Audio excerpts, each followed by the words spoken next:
गोवा मुक्ति दिवस समारोह में शामिल हुए पीएम मोदी। मीरामार बीच पर हुआ फ्लाई पास्ट। गोवा की मुक्ति के 60 साल पूरे हुए। पीएम ने आजाद मैदान में शहीदों को श्रद्धांजलि दी। गोवा को 600 करोड़ की सौगात देंगे पीएम। ऑपरेशन विजय के सेनानियों का करेंगे सम्मान।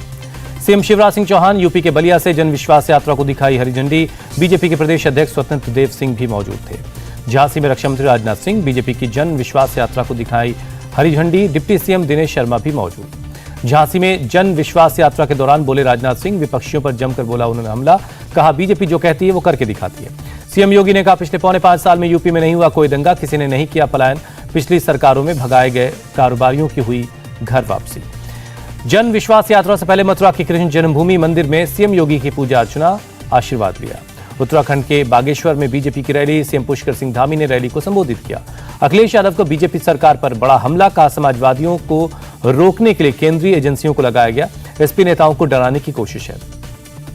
अखिलेश ने योगी सरकार पर उनका फोन रिकॉर्ड करने का आरोप लगाया। कहा एसपी कार्यालय के फोन रिकॉर्ड किए जा रहे हैं। शाम को रिकॉर्डिंग सुनते हैं सीएम योगी पर अखिलेश का निशाना। कहा जनता ने मन बना लिया है, नहीं बचेगी योगी सरकार। यूपी को अनुपयोगी नहीं योग्य सरकार की जरूरत है। मोदी सरकार पर बरसे अखिलेश। कहा टेनी को क्यों बचा रही बीजेपी सरकार। जांच में उंगली उठने के बाद भी टेनी को नहीं किया गया बर्खास्त। अखिलेश यादव के करीबियों के घर पर आयकर विभाग की रेड। कई जरूरी दस्तावेज और इलेक्ट्रॉनिक सबूत बरामद हुए।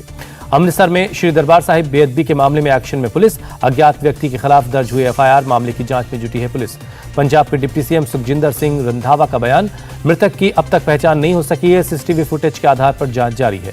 अकाली दल के अध्यक्ष सुखबीर सिंह बादल ने कहा इलेक्शन आते ही पंजाब का माहौल खराब करने की कोशिश शुरू हो जाती है। सरकार से दोषियों को कड़ी सजा देने की मांग की।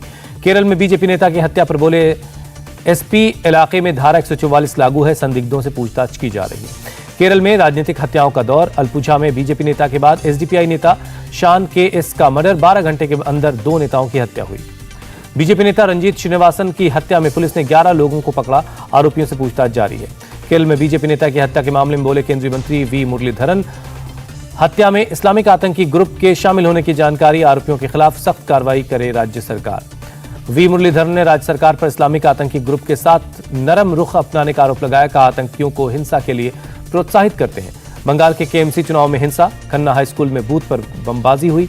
घटना के बाद बड़ी तादाद में सुरक्षा बल तैनात है। सियालदा के ताकी बॉयज स्कूल में भी बमबाजी हुई। उपद्रवियों ने फेंके 3 हथगोले। हमले में 3 लोग जख्मी हुए। केएमसी चुनाव के दौरान टीएमसी और कांग्रेस कार्यकर्ताओं के बीच झड़प। कांग्रेस ने अपने एजेंट को बूथ पर नहीं बैठने देने का आरोप लगाया। बीजेपी नेता अमित मालवीय ने शेयर किया केएमसी चुनाव के वीडियो। टीएमसी पर लगाया पोलिंग बूथ पर लगे सीसीटीवी पर स्टिकर चिपकाने का आरोप। अमित मालवीय ने टीएमसी पर बीजेपी के बूथ एजेंट को धमकाने का आरोप लगाया। कहा मूक दर्शक खड़ी रहती है कोलकाता पुलिस। अमित मालवीय ने कहा टीएमसी के गुंडों ने किया कोर्ट के आदेशों का उल्लंघन। कब कार्रवाई करेगा बंगाल चुनाव आयोग। कोलकाता नगर निगम के चुनाव के लिए वोटिंग जारी है। 1700 से ज्यादा पोलिंग बूथ पर हो रहा है मतदान। वार्ड नंबर 93 पर वोटिंग के लिए पहुंचे लोग। वोट डालने पहुंचे टीएमसी सांसद डेरेक ओब्रायन। कहा ज्यादातर सीट जीतने की उम्मीद है। कोलकाता के राज्यपाल जगदीप धनखड़ ने किया मतदान। कहा बिना डर के लोगों का वोट करना जरूरी है। गृहमंत्री अमित शाह महाराष्ट्र के दौरे पर हैं। आज उनका दूसरा दिन है दौरे का। सीएफएसएल लैब के नए भवन का उद्घाटन किया। गृहमंत्री अमित शाह ने जवानों के साथ लंच किया। पुणे में एनडीआरएफ ने किया 12 खाना का आयोजन। जीतन राम मांझी ने पंडितों को लेकर दिए विवादित बयान पर दी सफाई। कहा मैंने अपने समुदाय के लिए किया इस शब्द का इस्तेमाल। अगर कोई गलतफहमी हुई तो माफी मांगता हूं। मुंबई के घाटकोपर में एनसीपी कार्यकर्ताओं ने शिवाजी महाराज के पुतले का दुग्धाभिषेक किया। बेंगलुरु में हुई घटना में शामिल लोगों पर कार्रवाई की मांग की।